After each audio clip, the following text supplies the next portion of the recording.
Students, myself Saptesh Kumar, Associate Professor, Department of Physics, Government College Sujangarh.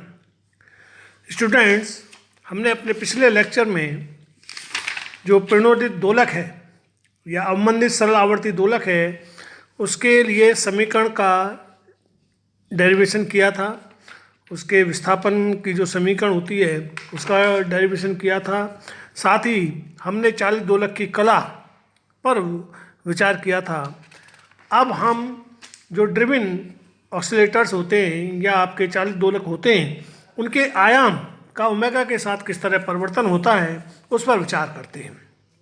तो प्रणोदित दोलक के आयाम का ओमेगा के साथ परिवर्तन। प्रणोदित दोलक का आयाम निम्नलिखित होता है: x0 is equal to f0 divided by omega 0 square minus omega square का whole square plus 4r square omega square raise to the power half. सूत्र को देखने से स्पष्ट है कि आयाम का मान समय पर निर्भर नहीं करता, लेकिन यह चालित आवृत्ति ओमेगा पर निर्भर करता है। x0 का ओमेगा के साथ परिवर्तन पर हम निम्नलिखित तीन स्थितियों में विचार करते हैं। मतलब जो x0 है, यदि हम उसके फॉर्मूले को देखें, उसके सूत्र को देखें तो x0 is equal to f0 divided by omega 0 square minus omega square whole square plus 4r square omega square raise to the power half. मतलब सूत्र को देखने से स्पष्ट है कि इसमें t कहीं पर भी नहीं है। अतः हम कह सकते हैं कि जो प्रणोदित दोलक का आयाम होता है वह समय पर निर्भर नहीं करता, अर्थात समय का फलन नहीं होता। लेकिन यह जो चालित दोलक है, जो चालित आवृत्ति है उस पर ओमेगा उस पर निर्भर करता है।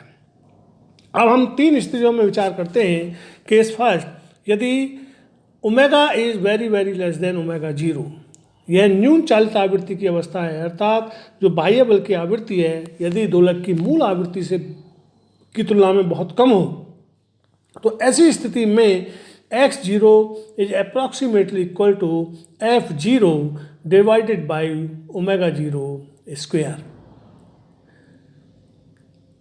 परंतु omega 0 square is equal to k by m, इसलिए x0 is approximately equal to f0 divided by km या approximately equal to m f0 by k या कैपिटल f0 बाई k।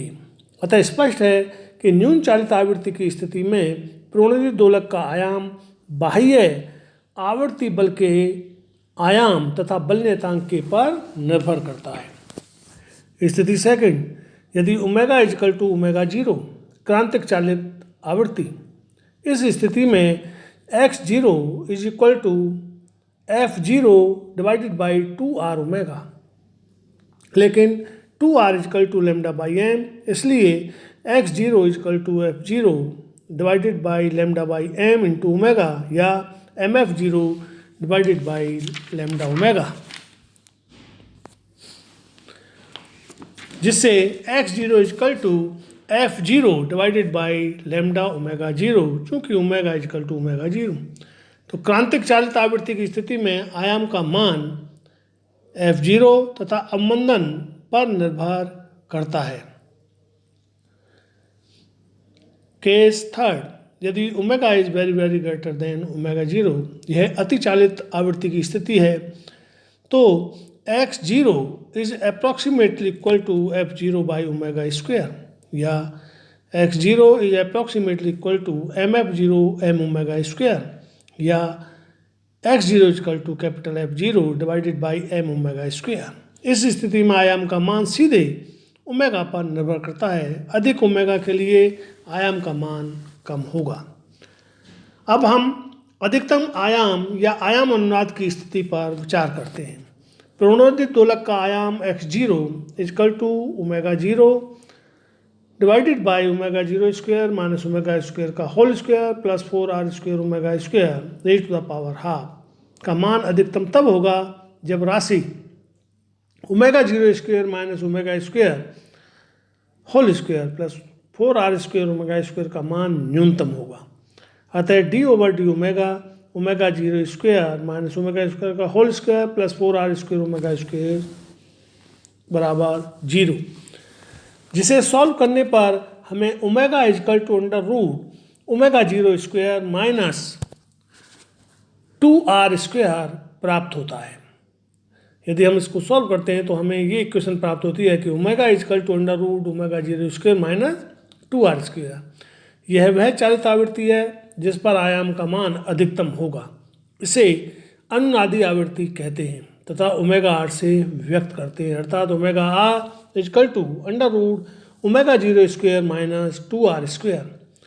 उपरोक्त सूत्र से स्पष्ट है कि आर के मान में वृद्धि अर्थात अवमंदन में वृद्धि होने पर अनुनादी आवृत्ति कम आवृत्ति की ओर खिसकती है। अब अधिकतम आयाम का मान क्या होगा उसकी हम गणना करते हैं। अनुनादी आवृत्ति पर प्रेरणोदित दोलक का आयाम अधिकतम होता है, अतः x0 बराबर f0 omega 0 square minus omega square का whole square plus 4r square omega square raise to power half में omega is equal to omega r प्रतिस्थापित करने पर हमें x0 का अधिकतम मान प्राप्त होगा, अर्थात x0 is equal to f0 divided by omega 0 square omega r square whole square plus 4r square omega r square raise to power half. अतः ओमेगा आर स्क्वायर अब omega r square is equal to omega 0 square minus 2r square प्रतिस्थापित करने पर x0 is equal to f0 divided by omega 0 square minus omega 0 square plus 2r square का whole square plus 4r square omega 0 square minus 2r square raise to power half, जिससे x0 is equal to f0 2r square का whole square plus 4r square omega 0 square minus 8r4 raise to power half, या x0 is equal to f0 divided by 4r square omega 0 square minus 4r4, या x0 is equal to f0 divided by 2r omega 0 square minus r square, जिससे परंतु Q is equal to omega 0 tau is equal to omega 0 over 2r, इसलिए x0 maximum is equal to QF0 divided by omega 0 under root omega 0 square minus r square, या x0 maximum is equal to QF0 divided by omega 0 square into 1 minus r square over omega 0 square raise to power half, या x0 maximum is equal to QF0 divided by omega 0 square into 1 minus r square divided by omega 0 square raise to power minus half. अब क्योंकि Q is equal to omega 0 over 2r, इसलिए r over omega 0 is equal to 1/2Q। यह मान उपरोक्त समीकरण में रखने पर तो x0 maximum is equal to QF0 omega 0 square 1 minus 1/4Q square raise to power minus half, या x0 maximum is equal to QF0 omega 0 square 1 plus 8Q square. उच्च पदों को हम इसमें छोड़ रहे हैं क्योंकि Q का मान कंपैरेटिवली 1 की तुलना में अधिक होता है। उपरोक्त सूत्र में विशेष राशि Q दोलक का अवशेषता गुणांक कहलाता है। यदि Q का मान उपरोक्त सूत्र में राशि जो Q है, हमने उपरोक्त सूत्र जो Q is equal to omega 0 over 2r और r over omega 0 is equal 1/2Q, जिससे हम ये मान रखते हैं तो हमें x0 maximum is equal to QF0 omega 0 square 1 plus 1/8Q square प्राप्त होता है। इसमें उच्च पदों को छोड़ दिया गया है, तो उपरोक्त सूत्र में विशेष राशि Q दोलक का विशेषता गुणांक कहलाता है। यदि Q का मान अनंत कर दिया जाए अर्थात r इजकल टू 0, तो दोलक का अधिकतम आयाम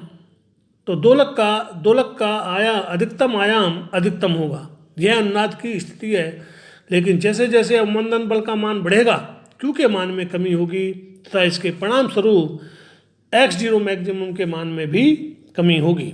x0 का ओमेगा के साथ परिवर्तन निम्न चित्र में प्रदर्शित है। ये आपका परिवर्तन ग्राफ है x0 और ओमेगा के मध्य। इसे आप अति अवमंदन की स्थिति न्यून अवमंदन की स्थिति और शून्य अवमंदन की स्थिति इसमें प्रदर्शित है। इनको आप ध्यान से देखिएगा और थोड़ा स्टडी करने की कोशिश कीजिएगा।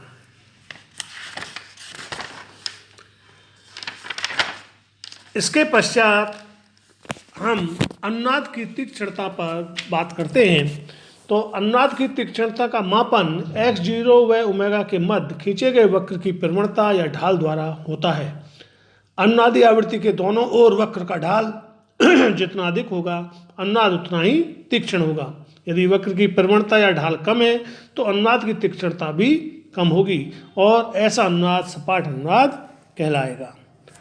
कल के लेक्चर में हम जो है प्रणोदित दोलक का वेग और वेग का आयाम किस तरह आपके ओमेगा के साथ परिवर्तित होता है और उसके ओमेगा और उसके बीच में ग्राफ किस तरह का होता है, इस सब पर हम कल विचार करेंगे। तो आज के लेक्चर में इतना ही।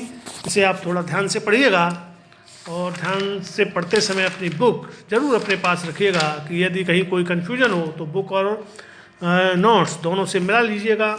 यदि उसके बाद भी आपकी समझ में नहीं आता है तो आप मुझे फ़ोन करके पूछ सकते हैं। धन्यवाद।